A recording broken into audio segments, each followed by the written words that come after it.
Friends, how are you doing today? बहुत सारे videos आपके साथ मैं अलग अलग मॉड्यूल्स के बनाता हूँ रीडिंग के। तकरीबन हर एक टॉपिक को कवर करते हुए, हर एक क्वेश्चन टाइप को कवर करते हुए, हर एक टिप एंड ट्रिक को कवर करते हुए वीडियोस हैं। लेकिन आज का वीडियो काफ़ी डिफरेंट है बिकॉज आज के वीडियो में just like a student, I would be attempting a complete IELTS test. That means एक टेस्ट में जो आपको 3 सेक्शन नज़र आते हैं और कंप्लीट 40 क्वेश्चंस जो अटेम्प्ट करने रहते हैं उनको 1 आवर में कैसे अटेम्प्ट करना है आज मैं आपको ये सिखाऊंगा। और आप नोटिस कीजिएगा 1 घंटे में ना सिर्फ ये टेस्ट अटेम्प्ट हो पा रहा है बल्कि उस 1 घंटे में मैं आपको अच्छे से सारा कुछ समझा भी दूँ। हिस्टोरिकल एविडेंस और वेंडलिज्म, मतलब मैं कुछ ग्राफिटी के बारे में पढ़ूंगा और इसके बारे में मुझे पता है ये क्या होता है। एक फॉर्म ऑफ आर्ट है जिसमें वेंडलिज्म इंक्लूड अपने आप ही हो जाता है क्योंकि ज़्यादातर पब्लिक प्रॉपर्टीज़ को पेंट या जो भी पॉसिबल उन आर्टिस्ट के पास ऑप्शंस हैं उनके साथ वो चीज़ों को पेंट करने की कोशिश करते हैं, अपने आप को एक्सप्रेस करने की। पैराग्राफ 1 to 6 हम पहले हेडिंग्स पढ़ के अच्छे से अपने माइंड में क्लियर करेंगे। 1 instance of a linguistic rarity, मतलब कुछ चीज रेयर है language. The best example of family history, level of literacy in public arena, लोगों की literacy, similarities between ancient and modern comparison. The graffiti debate continues, debate. What official records tell us understudied, मतलब less studied graffiti from small beginning to mixed reaction. Now I will read each and every paragraph and try to relate the option on my mind. For time saving, I should be focusing on the very first statement, or I can try to use first and the last statement. अगर फिर भी मेरे से judgement नहीं होगी तो मैं पूरा पैराग्राफ पढ़ूंगा। Graffiti is the drawing of images और राइटिंग ऑन वॉल और other public monuments and property without permission from the owner और the relevant authority. What exactly it is. Last, however, the ongoing controversy over whether graffiti is just irresponsible vandalism or art is still debated today. I hope everyone has the answer on mine और मैं भी यही लगाऊंगा। 5th is the answer, मतलब it is about, ठीक है ये क्या है, लेकिन अभी तक डिबेट चल रही है कि वाकई आर्ट है या एक सिर्फ वैंडलिज्म है। Paragraph B, looking at graffiti can unearth, मतलब रिवील, हमें शो करता है snippets of information about a society in any given time. उस सोसाइटी के बारे में हमें पता चलता है। When graffiti is in the form of words और words, it can demonstrate the number of people who could read and write within a particular society. बिल्कुल क्लियर कि इससे हमें ये पता चल सकता है कि उस सोसाइटी में कितने लोग पढ़ने लिखने के काबिल थे और level of literacy in public arena.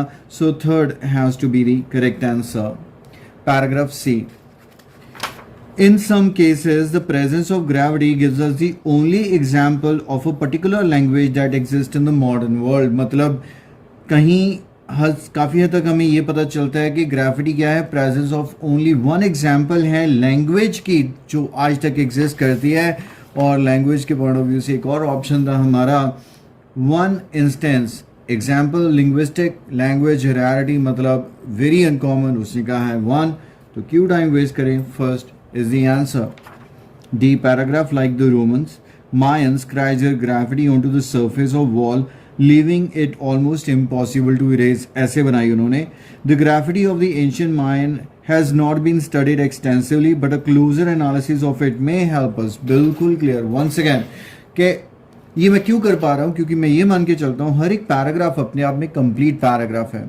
उसकी पहली लाइन जो एक इंट्रोडक्शन है, उसकी जो आगे की लाइंस है वो उसी इंट्रोडक्शन की डिटेल है और उसकी लाइन लास्ट जो है वो उसका एक तरह से कंक्लूजन है।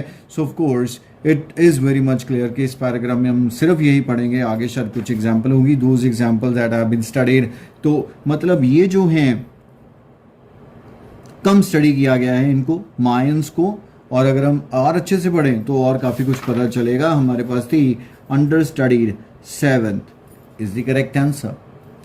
नाउ इस पैराग्राफ ई पैराग्राफ में क्या मिलता है हमें पढ़ने के लिए।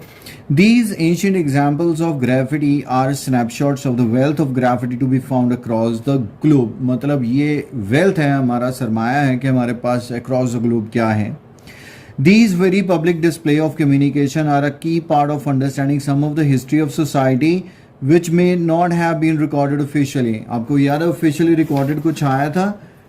What official records? लेकिन ये आंसर नहीं हो सकता क्योंकि ये कहता है कि ये ऐसे रिकॉर्ड्स हैं जो ऑफिशियली जो चीज़ें रिकॉर्ड नहीं हुई हैं वो हमें in the form of graffiti नज़र आती हैं. But what about graffiti today? The method of creating may have change from carving to using spray paints. Absolutely spot on. मतलब ये प्रेजेंट पे ले आया. पहले इसने हिस्टोरिक व्यू दिया है एंड हमारे पास था एक similarities between ancient and modern. So I would go with this particular fourth as an answer for question number 5. Last one, paragraph 6, that is F को अगर हम read करें, ये दो बंदे हैं. Contributed to a movement known as urban art, which first started as an underground artistic subculture, but which is now understood to be popular art form due to wide recognition. However, the very form art, मतलब इसकी शुरुआत कहाँ से हुई? Last line जोड़ के देखते हैं इसके साथ. What is clear though is that no matter your thoughts on graffiti and street art, it demonstrated public feeling, societal thoughts at the time of its creation. It can also give an indication of future generation of both the lifestyle, language, which are often recorded. So कहने का मतलब है persist in erasing any graffiti that perceived to be destructive. काफ़ी हद तक clear है कि इसने शुरुआत की इसकी कहाँ पर है और जाते जाते लास्ट पैराग्राफ फ्यूचर ओरिएंटेड होता है और वो जाते जाते भी उसी के साथ एसोसिएट कर रहा है कि कैसे आने वाले टाइम में भी ये लोगों को एजुकेट करती रहेगी. एफ पैराग्राफ के लिए है best is small beginning to mix reaction. मतलब at the end of the day बहुत एक सब कल्चर के फॉर्म में स्टार्ट हुआ और आज ये क्या है. Yes, no, not given. The majority of people are wrong about their origin. मतलब उनको जो भी origin के बारे में पता है उसके बारे में वो गलत हैं. अगर तो गलत निकली है true, अगर सही निकले तो false, नहीं तो not given. Question type change हो गया. दोबारा से फर्स्ट पैराग्राफ पे से जाना चाहिए. देखते हैं वहाँ पे लोगों के बारे में कुछ लिखा है कि नहीं. ये लिखा Most people might believe that graffiti, लिखने के ढंग से पता चल गया होगा आपको, is a relative yet although yet जैसे पहले जो भी लिखा है उसका उलट हो जाएगा कि चाहे बहुत लोग मानते हैं कि ये एक मॉडर्न फिनोमेना है, yet this practice existed since ancient time. मतलब जो लोग सोचते हैं उसके बारे में वो गलत हैं. ये भी कह रहा है कि people are wrong and the answer is true. Analyzing graffiti is a complex and challenging task. ये काफ़ी complex और difficult है इसे analyze करना. शायद हमने यहाँ पे पढ़ा था सेकेंड पैराग्राफ में जहाँ वो unearth करने की बात कर रहे हैं जो हम निकालते हैं. This can be discerned by analyzing spelling pattern and even grammatical errors, as well as discovering how some words were pronounced in ancient example. यहाँ पे full stop आ गया. Analysis तो इसने लिखा लेकिन किसी तरह से भी इसने ये नहीं कहा कि इनको एनालाइज करना और बहुत ही कॉम्प्लेक्स और ऐसा कुछ है. So for the time being मैं इसे दे रहा हूँ नॉट गिवन. मुझे एक्यूरेट इन्फॉर्मेशन उतने पीस में नहीं मिली, लेकिन इसको ढूंढने के लिए ये नहीं है कि मैं सारी पैराग्राफ को रीड करके अपना टाइम वेस्ट करूँ. Graffiti is a useful source of information about how people once lived. यहाँ पर ये इसका रेफरेंस हम जस्टिफाई कर सकते हैं. Graffiti is often the most public writing available. Romans tended to carve to monuments and wall, and even though it inside of the life on the street. Absolutely. मतलब चाहे invaluable sight on the street, मतलब वो लोग कैसे रहते थे इस चीज़ की invaluable हमें sight मिलता है. So it is a useful source. So the answer is true. Graffiti often about issues that affect women is less significant than other social commentary. मतलब जो issues जो women को इफ़ेक्ट करते हैं उसके बारे में जो ग्राफिटी है वो कम सिग्निफिकेंट है बजाय सोशल कॉमेंट्री. हमें बस ये देख लेना कि कौन सा लेस सिग्निफिकेंट है. अगर तो विमेन लेस सिग्निफिकेंट है तो आंसर ट्रू. अगर कोई और सिग्निफिकेंट है या सभी बराबर हैं तो answer would be false. Otherwise it would be not given. तो वेमन हमारे पास कीवर्ड है, एक बार वो मिल जाए तो उसके अकॉर्डिंगली हम आंसर ढूंढेंगे इसका। ये हमें मिला था इंफॉर्मेशन यहाँ पे। नेक्स्ट पैराग्राफ में वेमेन या कुछ ऐसा लोकेट करने की कोशिश करते हैं। Found in desserts, documentary mainly show the author's basic thoughts about everyday, accompanied by the rock attempted by and scratched the surface। यहाँ तक तो मुझे तो नहीं मिला क्योंकि ये कुछ एग्जांपल्स अंदर भी हो सकते हैं, किसी और पैराग्राफ में मिलेगा तो अगर आगे ही मिलेगा, लेकिन फॉर द टाइम बिंग मैं इसको नॉट के में रख लेता हूँ, क्वेश्चन मार्क रख लेता हूँ। Although the writing in Roman graffiti is simple, चाहे ये रोमन ग्राफिटी है वो बहुत सिंपल भाषा में है, लेकिन फिर भी MCQs के लिए हम ऑप्शंस नहीं देखेंगे। पहले रोमन की बात हुई थी यहाँ पे, देखते हैं। और ये जो अभी हमने, ये भी रोमन ही था, सॉरी, तभी मैंने कहा माइंड में कुछ आ रहा है Roman. The Roman for instance tended to carve graffiti into monuments and walls, and even though the writing was simplistic, it's still given, जो हमने पढ़ा, invaluable insight। मतलब उनकी लैंग्वेज है बहुत सिंपल थी, लेकिन वो रिवील बहुत कुछ करती है। It is difficult to interpret, वो तो सिंपल लैंग्वेज है, हो नहीं सकता। इट रिमेन्स रिलेटिवली हिडन रहा है, इसके बारे में नहीं कुछ भी कहा। It reveals important aspect of society, absolutely वो कह रहा है कि लेकिन बताती बहुत कुछ इंपॉर्टेंट है। It is still publish in history books, ऐसा कोई रेफरेंस नहीं मिला है। The writer suggest that during certain times in history, graffiti ने क्या किया है, सर्टेन टाइम्स इन हिस्ट्री को देख के चलते हैं। नेक्स्ट पैराग्राफ यहाँ के आसपास इसका आंसर होना चाहिए। यहाँ पे वो एक लैंग्वेज की एग्जांपल दे रहा है। Dating from the first century is an ancient form of Arabic and can only be found on rocks in the deserts of this place. The inscription documented mainly show the author's basic thoughts and everyday life or their genealogy, and are sometimes accompanied by rock art. Okay, इसके basis पे अगर हम answer, writer suggest that during certain times in history के कुछ certain times आए होंगे। यहाँ पे कुछ ज़रूरी नहीं है कि यहाँ पर ये आंसर मिले, कुछ आगे और भी देख सकते हैं हम। ये पैराग्राफ था जिसमें कहता था कि इन डेप्थ हमें नहीं मिलता है। Those examples have been studied depict scenes of everyday life, ceremonial, ये भी वहीं पे आ रहा है। ऑल्सो भी इंस्टेंस हाउ टू प्ले, ये सब कुछ उसके रिकॉर्ड में क्या था। Perhaps the only way to record event was through graffiti such as construction worker.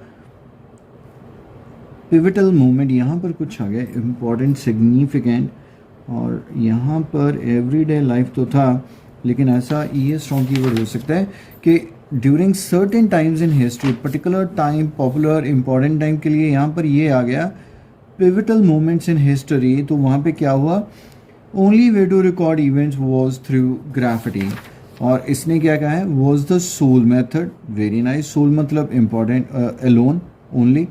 was considered a public disgrace, अरे नहीं भाई, was erased from monuments, से erase किया गया। did not incorporate the author's name, author का name उसमें कहाँ से आएगा, 3 नेगेटिव, एक ही पॉजिटिव, और वहाँ पर भी उसने पॉजिटिविटी के साथ ही बात की है। So the answer is A. The writer concludes by suggesting that, कुछ कह के वो कंक्लूड कर रहा है, वो क्या कह रहा है, कंक्लूजन होगा इसका लास्ट पैराग्राफ में। कंट्रीब्यूट टू अ मूवमेंट, और हमने पढ़ा था कि शुरुआत उसने कहाँ से की और इसका ख़त्म कहाँ पे हो रहा है, कि कोई मैटर नहीं है कि your thoughts on graffiti and street are demonstrate public feelings, societal thoughts, लेकिन ये लेगेसी को कंटिन्यू रखेगा फ्यूचर जनरेशन के लिए, कुछ ऐसा पढ़ा था हमने। Graffiti artist will be rewarded throughout the world, नहीं, इसका तो कोई रेफरेंस नहीं है। Graffiti will continue to leave a lasting legacy, futuristic tone है, रखिए इसे। Some countries will make the graffiti a legal art form. A general public will come to see graffiti as art, public आएगी, इसके क्या लेना देना। Last paragraph बिल्कुल इतनी ही टोन से ही फिनिश हो रहा है। अगर ये पैराग्राफ मैं मान के चलूँ हमारा हो गया होगा 10 12 13 मिनट में, तो इससे आपके पास अगले पैराग्राफ्स के लिए टाइम बचा। एक क्वेश्चन था हमारे पास जिस पे हमने क्वेश्चन मार्क लगाया, तो फटाफट से मैं विमेन या कुछ अगर ऐसा मिलता तो देख लेता हूँ, अगर कुछ मिलता है तो ठीक है। यहाँ तक तो हमने अच्छे से पढ़ लिया था, यहाँ पे भी कुछ एग्जाम्पल्स थे और यहाँ पे विमेन की बात तो नहीं हुई। और ये एक पैराग्राफ हमने बिल्कुल नहीं पढ़ा, इसको भी चेकआउट कर लेते हैं। Some of the history of societies में हैव बीन रिकॉर्डेड ऑफिशियली, लेकिन अच्छा जिसमें पास्ट और प्रेजेंट का था, इसमें एग्जांपल दिया है Baski and एनानियास British street artist था। पॉलिटिकल, यहाँ पे कुछ वर्ड वो आ गए, वो सोसाइटी वाला उधर था, तो पॉलिटिकल एंड सोशल इश्यूज को इसने डिस्टिंक्ट स्टाइल में प्रेजेंट किया। Work of selling for millions में इसका वर्क बिका है। लेसर नोन, इससे थोड़ा सा कम जाना जाता है बांस्की, लेकिन वो भी बहुत इंपॉर्टेंट है। बैम्बी, उसका भी क्या है, she is use talent to portray female, अरे ये हमारे पास फीमेल आ गया, फीमेल आइडेंटिटी को इसने पोर्ट्रे किया है। And injustice with in the social and political sphere, मतलब पॉलिटिकल सोशल सफियर में इस चीज़ को उसने प्रेजेंट किया है। और ये भी उतना ही इम्पॉर्टेंट है, चाहे जाना जाता है थोड़ा सा कम दूसरे बंदे से, बांस्की से। बैम्बी भी उतना ही इम्पॉर्टेंट है और इसका वर्क भी उतना ही इम्पॉर्टेंट है। यहाँ पे कह रहा है कि इसका वर्क जो है विमेन जिसमें प्रेजेंट किया गया है वो लेस सिग्निफिकेंट है, लेकिन बराबर का ही सिग्निफिकेंट है। I would give no as an answer to it. So we are done with the first passage and passage number 2, जिसमें सैंड ड्यून्स के बारे में हमें पढ़ना है। और sand dunes, where might you be surprise to find dunes, कहाँ पे जाओ और हैरान रह जाओगे। ऑफ कोर्स फर्स्ट क्वेश्चन है, फर्स्ट पैराग्राफ में मिल जाना चाहिए। तो देखते हैं कि कहाँ पे जाकर इनका ये रहा, unexpectedly, but they can also be found in land and perhaps unexpectedly in some under water location such as river beds, such as, और यहाँ पे कह रहा है कहाँ पे, we will say river beds. What part of a dune sometimes collapse causing the dune to migrate, मतलब कोई चीज़ है collapse कर जाएगी, collapse करना, धराशायी हो जाना, migrate कर जाता है। कॉमन सेंस तो आ ही रही है। सैंड ड्यून्स आप समझते हो, राजस्थान से कौन कौन है कॉमेंट सेक्शन में अभी बताओ। Okay, the windward side of the dune, which is where the wind blows and the sand grain pushes them in up direction, and the slip face, which is the opposite side and faces away from the wind and appears much smoother than the windward side. However, there are 5 major categories of dunes. हमें चाहिए क्या था, what part of dunes sometimes collapse. Okay, चलते जाते हैं।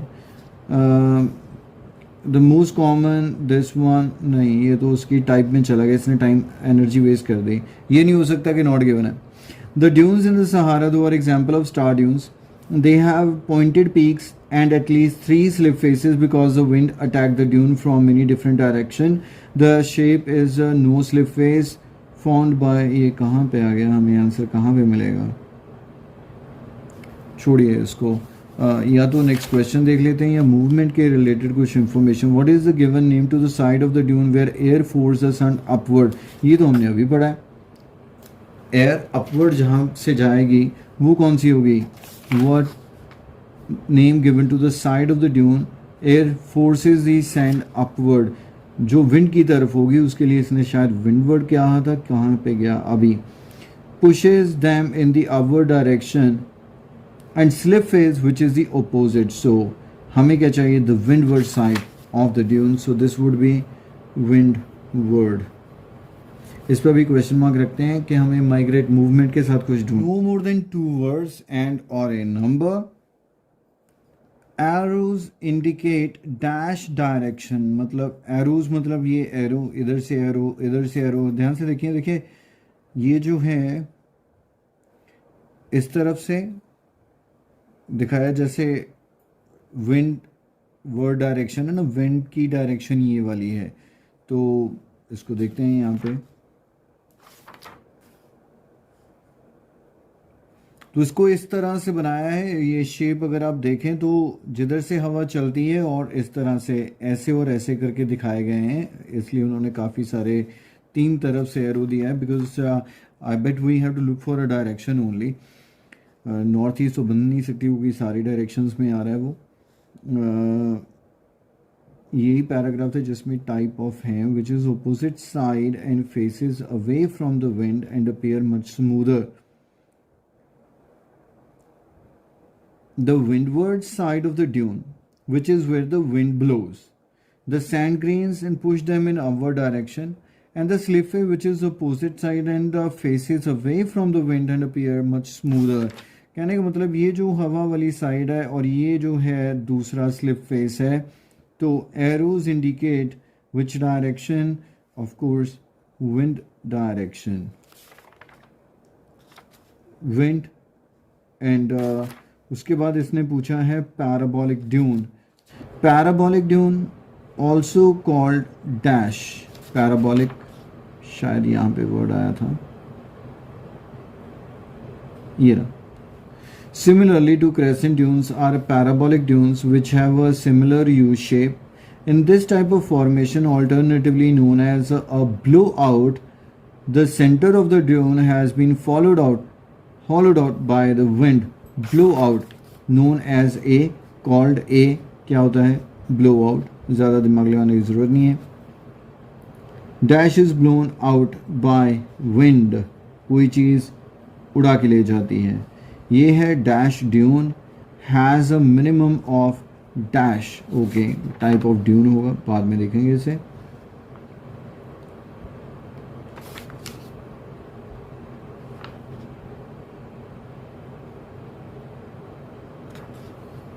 The centre of the dune has been hollowed out by the wind. इसका जो centre है, तभी वो यू शेप का ना, उसे सेंटर जो है, centre is blown out by the wind, CENTRE। और ये कह रहा है डैश ड्यून, अब इसकी शक्ल आपको कैसी लग रही है, has a minimum of dash. Next पढ़ लेते हैं।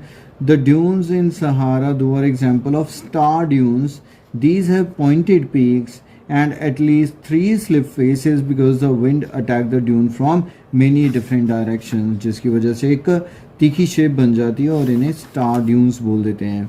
So I would say star dune has a minimum of कितनी side, at least 3 slip faces. Okay, now true false not given. For sand dunes to form, plant life should be virtually non-existence। मतलब अगर हम चाहते हैं कि वहाँ पर sand dunes बने तो वहाँ पर प्लांट लाइफ बिल्कुल नहीं होना चाहिए। ये हम नोटिस भी करते हैं, प्लांट लाइफ बिल्कुल नामात्र ही होती है। वर्चुअली का मतलब भी है ऑलमोस्ट निल, निग्लेजिबल। कहाँ पे जाना चाहिए इसको, क्वेश्चन टाइप चेंज हो गया है, वापस पीछे भी जा सकते हैं, लेकिन हमें सिर्फ और सिर्फ फोकस रहना है प्लांट्स रिलेटेड कुछ अगर मिल जाता है तो। यहाँ तक हमने देखा था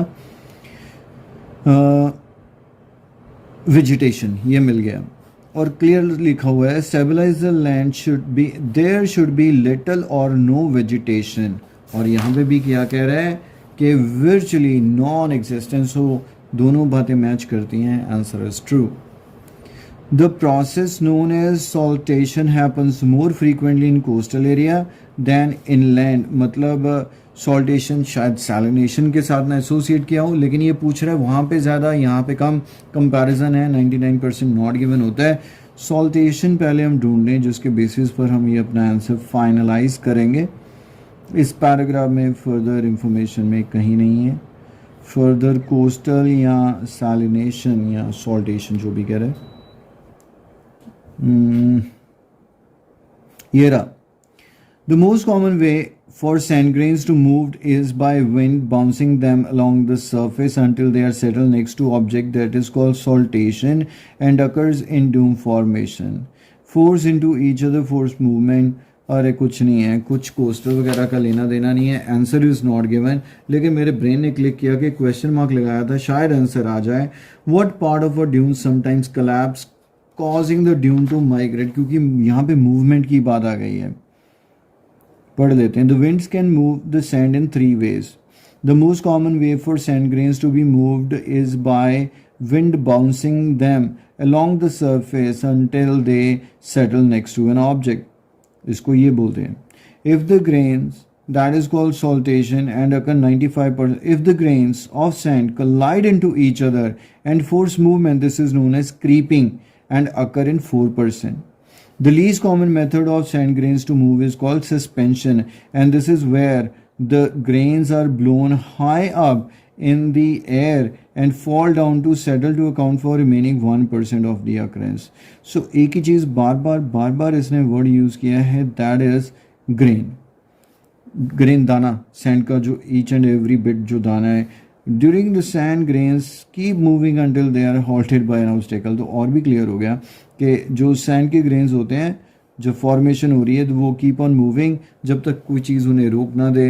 एंड इनफ है आई गेस, इतने सारे से एक ही वर्ड बार बार रिपीट हो रहे हैं, that is sometime collapse causing. Okay, what part of the, thank you, गलत हो जाता अभी. What part of the grain, what part of the dune?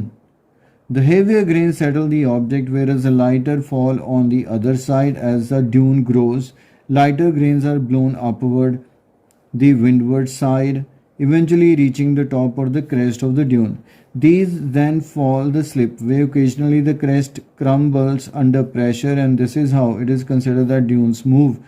Dunes are constantly moving due to pressure of wind as the crest tumbles and then is built up again. In fact, in some areas, migration threatens agriculture and the town because of the continual shifting of dune crest and encroaching.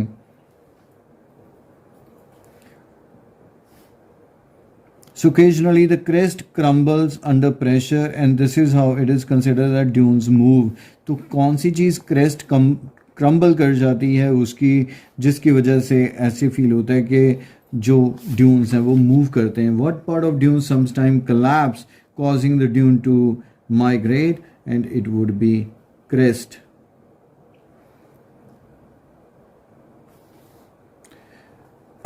Lighter sand grains generally accumulate on the windier side of an obstacle. कि जो light sand grains हैं वो accumulate हो जाते हैं on the विंडियर side. विंडियर side जहाँ से wind चल रही है वहाँ पे इकट्ठे होंगे या वहाँ से उड़ जाएंगे. थोड़ा उल्टा बोल रहा है शायद, अभी देख लेते हैं.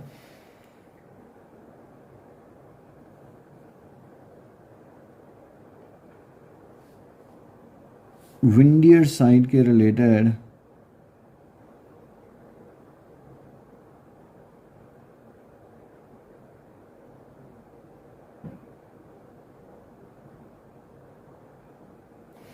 the most common way to sand grains to be moved is the wind bouncing them along the surface until they settle next to an object. मतलब विंडियर साइड पे तो वो भगाता ही रहता है उनको. और यहाँ पे कह रहा है ये, और यहाँ पे भी लिखा है as the lighter grains are blown up the windward side of the dune, eventually reaching the top or crest of the dune. So lighter sand grains generally accumulate on the windier side of an obstacle is false. Vegetation with deep roots thrive in sand dunes. मतलब deep roots वाले वहाँ पे grow करते हैं. We are looking for roots, and where are the roots? कितना question हम कर रहे हैं, 2 बचे हैं, शायद यहीं पे आंसर होना चाहिए.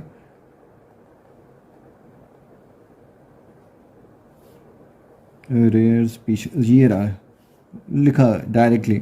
There is no soil so grasses with shallow roots do well in dunes. मतलब कम जिनकी रूट्स रहती हैं डीप, और इधर कहता है डीप रूट्स वाले. So the answer is no, that is false.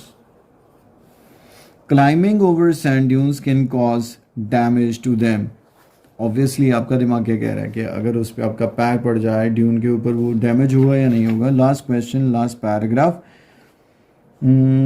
Damage के रिलेटेड डिस्ट्रक्शन ये रहा. Beachgoers and visitors also contribute to dune destruction by trampling over the dunes, causing an interruption to the natural process. Very much clear. The answer is true, that they bring a harm to them. और इतने time में हमारे 2 passages हो गए. Mary सी कोल का सबसे पहला question type जो है वो है an example of witness accounts of Mary's nursing style, मतलब मैरी का जो नर्सिंग देने का स्टाइल था उसके कुछ विटनेस अकाउंट्स मतलब एविडेंस प्रूफ्स हैं। अभी ढूंढने में चले जाना, लेकिन टाइम वेस्ट होगा, एनर्जी वेस्ट होगी। A reference to travel with family members, मतलब कहीं ट्रैवल किया है, इसके साथ फैमिली थी अपनी। A refusal from a higher authority, higher authority कुछ रिफ्यूज किया। A reference to Mary's place in British education, मतलब ब्रिटेन की जो एजुकेशन है उसमें इसकी प्लेस, महत्ता। An explanation of a nickname given to Mary, Mary को एक नाम दिया गया, उसका एक्सप्लेनेशन है, रेफरेंस है उसका। Detail of failed business venture, मतलब एक बिजनेस शायद उसने ट्राई किया लेकिन फेल हो गया। इसके बाद है एमसीक्यूज। मैं यहाँ पे एक स्मार्ट गेम खेलने वाला हूँ। मैं डायरेक्टली इन क्वेश्चंस को पहले अटैम्प्ट नहीं करूँगा, क्योंकि अगर मैं इनको पढ़ूंगा और इनको करूँगा मेरा सारा ध्यान इनमें रहेगा। लेकिन अगर मैं इन एमसीक्यूज को करता हूँ तो काफ़ी हद तक हो सकता है कि ये रेफरेंसेस भी मुझे मिल जाएं और एट अ टाइम मेरे 2 क्वेश्चंस अटैम्प्ट हो जाएं। आइए देखते हैं प्रैक्टिकल रहता है या नहीं। फ्लोरेंस नाइटिंगेल एंड मेरे सीकोल, अगर तो हमें शुरू में रेफरेंस मिलेगा तो ठीक है, नहीं तो हम वापस उसी 27 को पहले टाइम करना शुरू कर देंगे। मिलना चाहिए नेम इनका, नाइटिंगेल तो आ गया। You could be forgiven for not knowing the name of Mary, but due to direct comparison with her known highly respected counterpart, her story influences now taking its place in the narrative of British history. अच्छी बात है, कहते कि हो सकता है कि आपने इसका नाम ना सुना हो, लेकिन जिसके साथ इसे कंपैरिजन किया जाता है ना, उसका नाम आपने बहुत सुना होगा।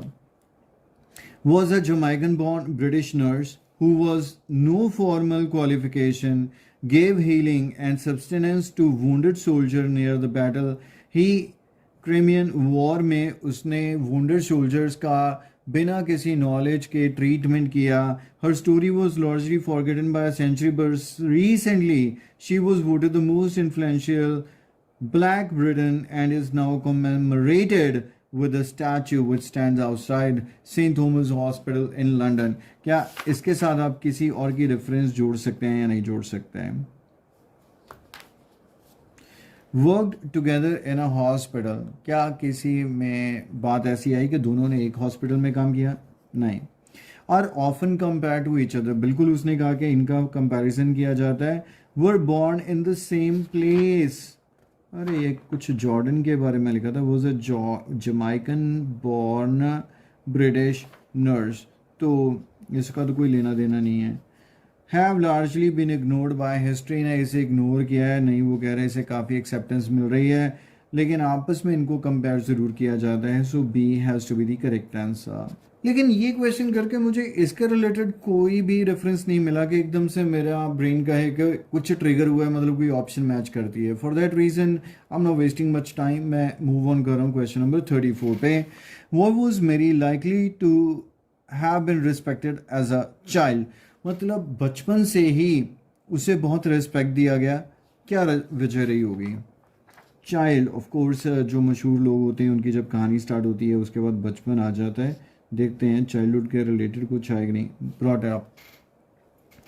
मेरी Seacole was born Mary Jane Grant to Scottish army officer, Jamaican mother, Jamaica में ये पैदा हुई. ब्रॉट अप मतलब बड़ी किसके साथ हुई? 2 सिबलिंग थे इसके. With her mother and a boarding school for locals और मिलिट्री ऑफिसर्स के लिए ये स्कूल चलाते थे. As her mother ran a respectable business and her father an officer, it is likely that Mary would have had a relatively high social status in Jamaican society. Okay, father army officer था, mother एक ऐसा school चला रही थी, likely यही संभावना है जिसकी वजह से इसे काफ़ी सोसाइटी में रिगार्ड मिला. Because she knew the how healed people, यहाँ तक तो कोई रेफरेंस नहीं है, उसके पास ये शक्ति आ गई होगी. Because she had a Scottish father, क्योंकि फादर स्कॉटिश था. Because she understood European medicine, यहाँ पर कोई रेफरेंस नहीं है कि अभी उसके पास क्या नॉलेज या एक्सपीरियंस था. Because of her parents position, very clear, क्योंकि उसने कहा ही यही है, क्योंकि उसके फादर या मदर बहुत हाई लेवल पोस्ट पर थे. अगर थोड़ा सा अगर हम काम करें, It was in the boarding school that Mary learned how to heal, where she started to understand how traditional Caribbean medicine. After helping her mother to run the boarding, the 15-year-old Mary traveled to England with her relatives, where she would learn medical practice. Okay, यहाँ पे clear हो गया. अब आपकी दिमाग में clear है कि ऐसी हमने एक ऑप्शन देख ली है जिसका आंसर ज़रूर बी पैराग्राफ होना चाहिए. वो कौन सा? Reference to travel with family member. 28th question का आंसर बी होना चाहिए, जिसमें रेफरेंस था कि ट्रैवल. मैं इसलिए पढ़ लिया मैंने कि जब मैंने पहला पैराग्राफ पूरा पढ़ लिया, इस क्वेश्चन को ढूंढने के लिए मैंने यहाँ तक पढ़ लिया, तो टाइम ना वेस्ट किया जाए, साथ के साथ रिमेनिंग पैसेज को भी पढ़ लेना चाहिए. सी पैराग्राफ. इन 1823, सॉरी पहले एमसीक्यू देख लें. मेरी set up a shop in Jamaica. उसे क्या हुआ जो उसने शॉप जो जमाइका में सेटअप किया. शॉप के रिलेटेड अगर आपको कुछ मिल जाए तो बहुत अच्छा है. शॉप ये रहा. पैराग्राफ टू पैराग्राफ चलें या पूरा पढ़ लें? ऐसे करते हैं, पहले इसे ढूंढ लेते हैं. Unfortunately the shop was unsuccessful and soon closed down. To add to this bad luck, a fire destroyed some of her mother's boarding school, and the following year both Mary's mother and husband died. काफ़ी unfortunate हो गया. पहले shop बंद करनी पड़ी, फिर school को आग लग गई, और फिर उसके माता पिता भी मर गए. Yes, husband and mother. Before she, हमने क्वेश्चन ही रॉन्ग पढ़ा कि कब सेटअप की उसने. She remained in England for 2 years, then returned to Caribbean, where she would embark on travel to Cuba गई, Bahamas गई, Haiti गई. She married Edwin Seacole in Jamaica, and soon after the couple set up a store selling provisions. ये clear है कि उसकी जब शादी हो गई तो दोनों जोड़ी ने, कपल ने अपनी दुकान खोली. बिफोर शी गॉट मैरिड, अरे नहीं, कपल ने खोली है. आफ्टर मदर डाइड, नहीं है, उससे पहले तो वो घर बंद भी हो गया. When the boarding house burn down, नहीं, वो कॉन्सिक्वेंस था. विद हर हस्बैंड, बिल्कुल सही है क्योंकि कपल ने ये अपनी खोली. इसके अलावा कोई आपको रेफरेंस इसमें से मिला? नर्सिंग स्टाइल रेफरेंस तो हो गया. रिफ्यूज़ल नहीं आया. मेरी एजुकेशन निकनेम की बात नहीं है. फेल्ड बिजनेस वेंचर, कोई बात नहीं है इस चीज़ के रिलेटेड. नेक्स्ट आया, Mary was able to effectively treat soldiers suffering from cholera. Cholera मेरे पास स्ट्रॉन्ग कीवर्ड है, मुझे ढूंढना है पहले कॉलरा, फिर मैं answer ढूंढूंगा.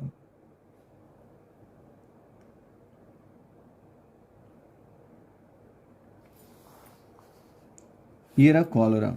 Okay. Determined to carry on, Mary had the boarding house rebuilt and continue to run it. Increasingly looking after military patients को वो कंटिन्यू रखा उसने, उस घर को दोबारा से बनाया.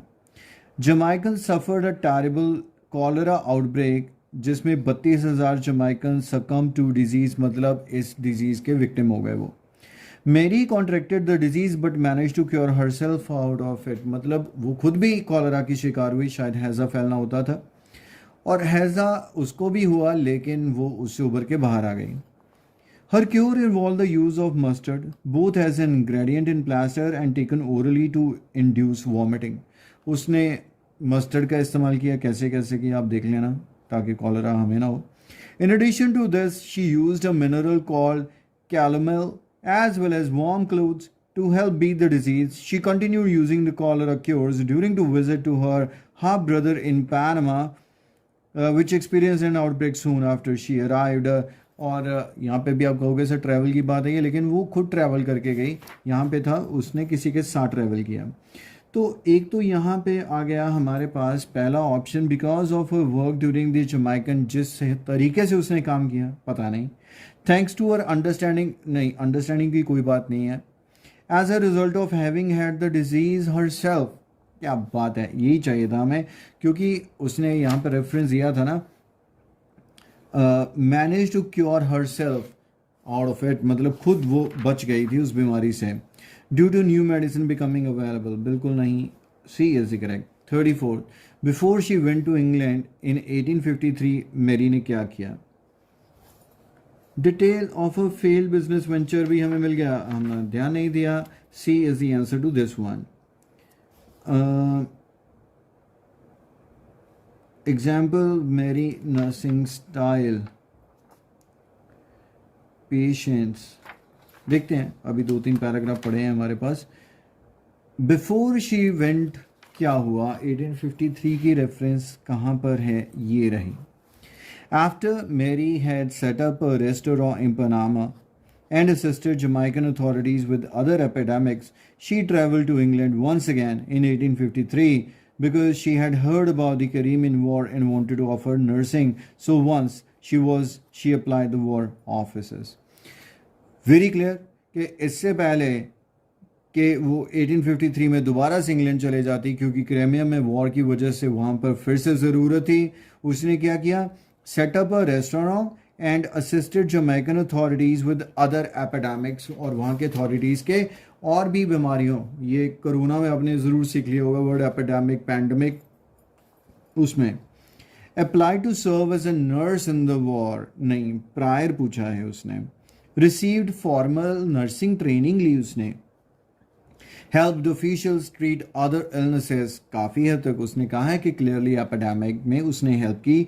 Open the hotel in Panama, ये भी गलत हो गया क्योंकि जानबूझ के इधर उसने रेस्टोरेंट लिखा है, उधर होटल कॉमन नहीं होता। होटल में रेस्टोरेंट हो सकता है लेकिन उसमें रूम भी होंगे, रेस्टोरेंट में रूम्स नहीं होते हैं।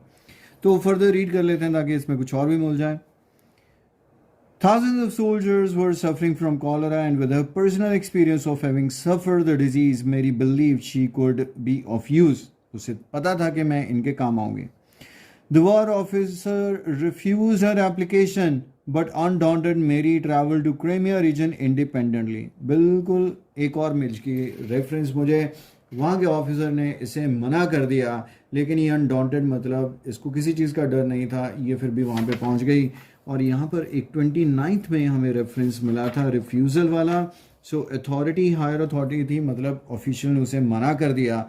ई is the correct answer for this one. The next question, the British hotel in the Crimea region, मतलब क्रेमिया रीजन में उसका एक होटल था या कोई एक ब्रिटिश होटल था, तो क्या, अभी हमने उसके बारे में पढ़ा कि she said up a British hotel, war के बाद की बात है क्रेमिया रीजन में।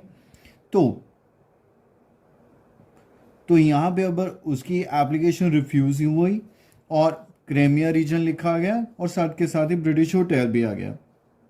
क्या था यहाँ पे, विच ऑफर्ड, मतलब ये hotel offered food, drink, beds and nursing care to wounded soldiers.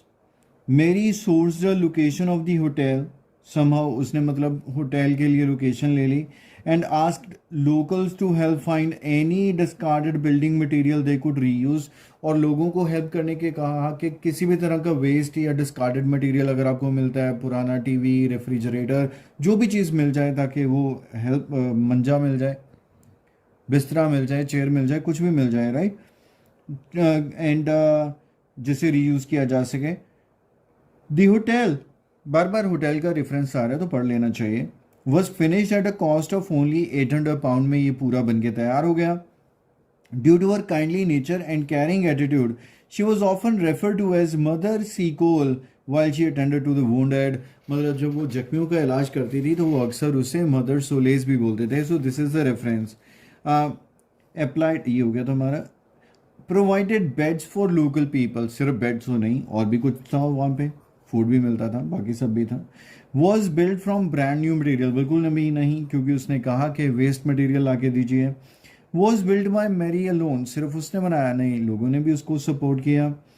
Offered variety of services, अपने आप से वो आ गया जो हमें चाहिए था कि इसमें और भी काफ़ी सारी चीज़ें मिलती थी, लेकिन यहाँ पर एक आपके ब्रेन ने दोबारा से क्लिक किया क्योंकि यहाँ पर हमने एक ऐसा ऑप्शन रीड किया था, explanation of a nickname, जैसे उसे नाइटिंगेल बोलते हैं, इससे मदर सोलेस, और यहाँ पर सीकॉल, सॉरी, और यहाँ पे मदर सीकॉल उसे रेफर किया गया, explanation of a nickname, and this paragraph is E, so the answer is E. और यहाँ पे लिखा भी हुआ you may use any letter more than once, तो उसे डेफिनेटली कंसिडर करना है। हमारे पास 2 क्वेश्चन ये बचे हैं और 2 क्वेश्चन ये बचे हैं, 2 पैराग्राफ्स भी बचे हैं। क्वेश्चन रीड कर लेते हैं कि where did Mary want to go after the Crimea के वॉर के बाद में वो कहाँ जाना चाहती थी। कंटिन्यू रखते हैं। Mary Seacole remained in Crimea until the end of the war, अभी यहीं पर है। When she return to England आगे, she was in poor health and possessed very little money, हालात भी ख़राब थे और पैसा भी बहुत कम था। आ तो गई लेकिन पूछा है कहाँ जाना चाहती थी। Soldiers who had received Mary's care and attention firsthand wrote to British newspaper praising her efforts during the war, and a fund was set up to help Mary survive and continue her work. Beautiful. तो ये रहा एक option जो हमने पहले पढ़ा हुआ है कि उन्होंने खुद लेटर्स लिख के एक पब्लिशिंग जो है न्यूज़पेपर उसको भेजा, और यहाँ पे हमारा था witness account of marrying nursing style के बारे में हमारे पास एविडेंस है, विटनेस है, and that is 1F paragraph. Although some money was raised, it was not enough to send Mary to India where she wished to continue her healing. मतलब वो चाहती थी कि वो कर पाए, और यहाँ पे भी था want to go to India. 39 question. अब जाके मुझे पहली यॉर्निंग की फील आ रही है, लेकिन आपको तो पहले 5 मिनट में आने लगती है. थोड़ा सा एक्टिव एंड इंटरेस्टिंग मूड में किया कीजिए. और आपको कभी भी नहीं पता होगा कि ये लेडी थी, लेकिन अब हमारे पास मदर टेरेसा, नाइटिंगेल के जैसे और भी एग्जाम्पल्स आ गए. मतलब मेरी सीकोल, जिसको हम नेक्स्ट टाइम रेफरेंस में यूज़ कर सकते हैं अपनी स्पीकिंग या राइटिंग में. What do critics believe Mary Seacole lacked, मतलब कोई ऐसी चीज़ जिसकी उसमें कमी थी. क्रिटिक्स ये मान के चलते हैं. ये लास्ट पैराग्राफ अभी भी पढ़ना चाहिए. Prominent member of Jamaican society बन गई. However, she ran short of money and the funds restarted. As a result of the funds, she bought some land in London. फिर लंदन आ गई. कितनी बार घूमी भाई. She eventually passed away 1801 में, तो मर गई. Mary Seacole was nearly क्या erased from the history books में, तो इससे गायब कर दिया था. But when her grave was rediscovered in 1973, a society was set up to ensure her memory is never forgotten, कि कभी से हम भूले नहीं. Publication of her autobiography, The Wonder Ye, also helped bring to attention wider audience. Although criticism, ये criticism आ गया, still resonate over the fact that she had no formal training in healing and providing soldiers. The story has been added to UK national curriculum and numerous. मैंने इसलिए पूरा पढ़ लिया क्योंकि although के बाद कुछ ना कुछ इंटरेस्टिंग ज़रूर होते हैं. दोनों आंसर ही मिल गए. What do critics believe about Mary Seacole lacked? क्या कमी थी उसमें? She had no formal training. Lacked formal training मतलब ढंग से एज अ नर्स की ट्रेनिंग उसने कभी नहीं ली. एक ही हमारे पास बचा था रेफरेंस इसका. ब्रिटिश एजुकेशन में वो कहाँ से मिलता है? वो यहाँ से मिलता है क्योंकि उसकी स्टोरी है उसे यूके के नेशनल करिकुलम में इंट्रोड्यूस किया गया है. So G is the correct answer and this is the complete IELTS 1 hour exercise, जिसे जैसे मैंने आपके साथ डिस्कस किया है, अटेम्प्ट किया है, और आपको समझने में काफ़ी हद तक हेल्प ही है. और अगर ये सिर्फ आप अपने लिए कर रहे हैं, समझ के कर रहे हैं, तो बहुत कम टाइम में हाई एक्यूरेसी अचीव करके आप रीडिंग को क्रैक कर सकते हैं. ऐसे और वीडियोस अगर देखना चाहते हैं, कमेंट सेक्शन में ज़रूर बताइए कि आपको लगता है मैंने किसी क्वेश्चन को गलत या सही अटेम्प्ट किया है. अगर लगता है तो comment section is open for you. Why not, you share it in the comment section. Thanks for watching and bye bye for now.